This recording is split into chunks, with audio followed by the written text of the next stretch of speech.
মাদ্রাসার বোর্ডিংয়ের খাওয়ার কষ্টটা বাইরে থেকে কেউ বুঝতে পারে না।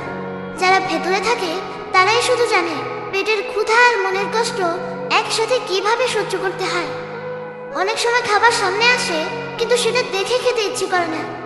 ডালটা এতটাই পাতলা যে পানির মতো, ভাতটা কখনো শক্ত, কখনো আবার একেবারে লেপ্টে যায়। তবুও খেতে হয়, কারণ না খেলে আর কিছু পাওয়ারও সুযোগ নেই। কখনো এমন হয় প্লেট হাতে বসে আছো, কিন্তু মনে পড়ে যায় মায়ের হাতে রান্না, গরম ভাত, ডাল, একটু ভাজি, আর তখন গলার কাছে একটা তলা এসে আটকে যায়।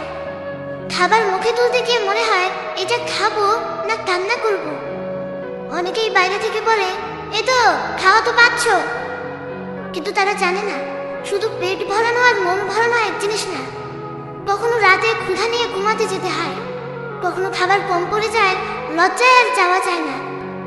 বন্ধুর প্লেটের দিকে তাকিয়ে আবার চোখ নামিয়ে নেওয়া, এই কষ্টটা ভাষায় বলা যায় না।